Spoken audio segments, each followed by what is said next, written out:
Maman Mbote. Maman Mbote. Boni maman.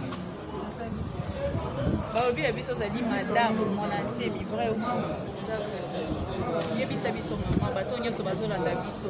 Mon entier mi wa zali mobali na yo. Arekamaka nini kote population. Alala ka bat bona. Droit na yango ezalaka nini? Mbongo na ye oyo ya parlement. Mbongo na ye oyo babukela ndako. Mbongo na ye ya parlement na mbongo na ye obabukela ndako. Kwa bongisa ndako. Bongo siko bato nyonso obosangisaka. Non. Attendez, on évolue. Mais maman, mbongo ya parlement toyokaki sala bilanga. Asoba ba cartel na yeme bazozela ka mbongo moye ya ezaki. Maman, omoni te ke mbeba siko ezaya yo maman. Ona nini? Papa azana makanisi ya malamu. Azosenga mbongo. Parce que soki ezalaka kaka na ndenga normal wa. Tolinga tokoma na makambo oyo te na ndenge nini. Ngai nazaki na Serge Mayama. Alobi ye mutu azwa mbongo. Lokola ye mutu azwa mbongo, tolingaki tosunga longi azwa mbongo na ye, asalisa bilanga na ye. Soki mbongo emonani te. Siko oyo akotombokisa siko bato babandi ko. Abenga basololaki makambo yango mingi. Bana ilonga nkolo. Mikolo nyonso ayaka kuna na ndako. Basololaka makambo oyo. Na ilenga nkolo. Ntango basololaka ngaba bimisika libanda bango bazana kati. Bazosola. Mwana yeba makambo nyonso de na kati. Kama mwana yebeli oyo ayebisaka na tete solo na ilenga nkolo. Pona akopesa na mbongo na ngai. Nazo bato bazana bango bazobisa. Na pesa bango ba transport. Siko likamuni ngana na oui, siko musa na kati ya église. Musala ya ba makesa ezalaka.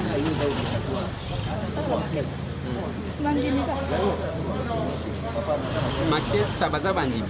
Bongo ba mususu baza bandimi. Kasi bandimi kaka. Mboko ndika eza nini? Difference ni ndika wana za makambo ya vie moko ne mbayi ndika botika kukulisa mama. Bon, nani différence nini za entre ba makesa na bandimi mususu? Est-ce que yo peut za makesa? Soki oza mondimi oza kaka kesa. Ah. Kesa eza na Mondimi kaka mondimi Congo. Mondimi nyonso kaka. Ah, kesa eza ko lo ba mondimi. Mondimi nyonso. Biso to yebike ba makesa baza ba soda ndebo to yeba. Mondimi nyonso saka mnezi mama mezo na mwana muke. Zaka kesa. Mengana yeba yo depuis kala yo lataka tenite pona nini soki yo pe oza kesa.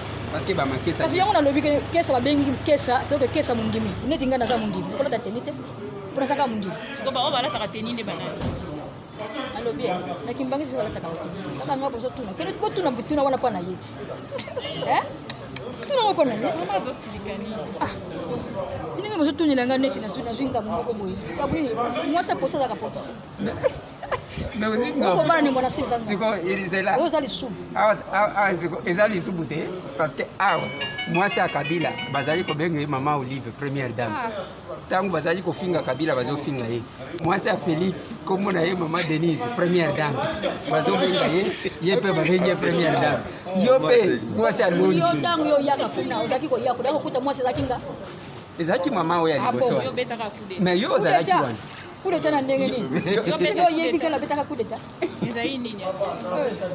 Non, ba nini ya nini wana te. Toke makambo. Merci beaucoup maman.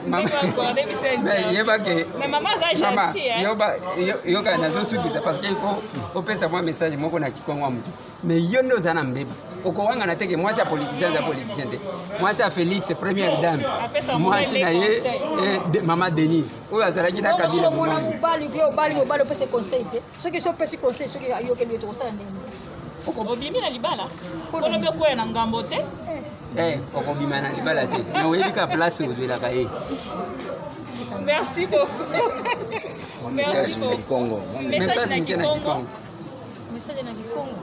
Oyo yebisa bango bozala kimia tout ça. Oyo za makesa. Oyo cameraman na makesa.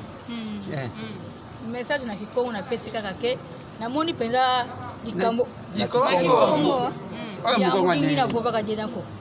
Ya lubono ndamba yenge keno yenge ebunge tilutela mamu mamanisa bakadia mekaba muvondiko batibuisa na yelu yalu mamu mamanisa nganuka tuna kote mama kakako imana kani uzaisi doke nani bya kota kizunu kya kota imana kaka mamu mamanisa bacha kimia kizunu kama ndio vuva mula kota. Merci beaucoup. Bon. Alors boye que mobali na ye alingi ba boma yete makambo nyonso to esila azala na kimia azala na kimia po azonga na nini na ye asala mosala na ye esi. Ok, mais soki mbeba ezeli tokolanda nde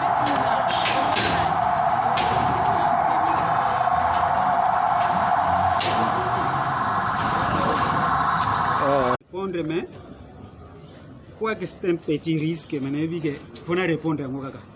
Ce qui peut-être bonne foi et mon anagate, c'est parce que les Occident mutazo pot ça va yindo na embrouillement, c'est tout.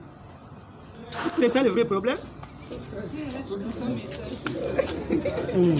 Dites que votre principale revendication c'est quoi? La revendication. Parce que moi je suis de Radio. Ah, place de oui, votre principale revendication c'est quoi? Notre principale revendication est celle qui en français c'est possible? Oui, en français. En français tu sais parler en français? Non, bon, j'ai pas. Oui, vas-y, juste ton français là. Oui, bon. La principale revendication c'est quoi? Notre principale revendication, puisque on nous a dit de nous revendiquer. La revendication était pour les émoluments du Seigneur, des Foumoumandasem. Malheureusement, l'argent est déjà sorti. Alors je ne sais pas comment c'est passé à l'Assemblée nationale. Ça, c'est pas mon problème, c'est la haute politique. Si nous sommes soulevés, c'est à cause de ce que nous avons entendu. Quoi? Non, soulevé parce qu'on ne veut pas payer mes droits. Maintenant, lui, il réclame ses droits. En quoi c'est vos droits? Ce sont ses droits privés. Pourquoi je vous crois bien parce qu'on a saccagé, la fois passée, on a saccagé sa maison en 2017. On voulait qu'on puisse payer tout ce qu'on a volé là-bas.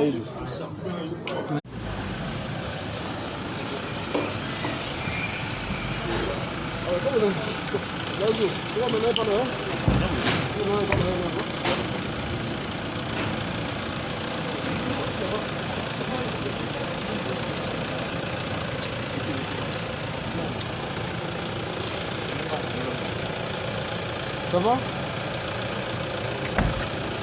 On n'a pas changé là-bas. Tu as révisé les soins, les soins médicaux. Les soins médicaux là-bas. Ça y est. Donc tu es en bonne santé. Tu as mangé. Bon, on va te chercher à manger. Ou bien... Ouais, il faudrait que... Mais les boîtes de conserve, tu manges. Les boîtes de conserve. Tu manges pas. Alors, mais madame est ici, elle va savoir ce que tu vas manger. Comme ton épouse est ici. Elle est là. Oui. Oui.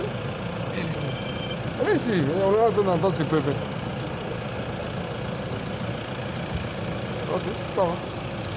Merci.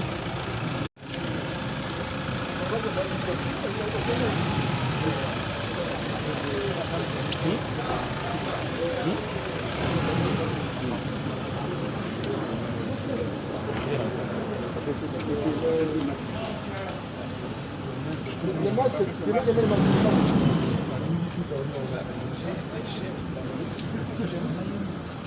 Moi, je connais ça, je sais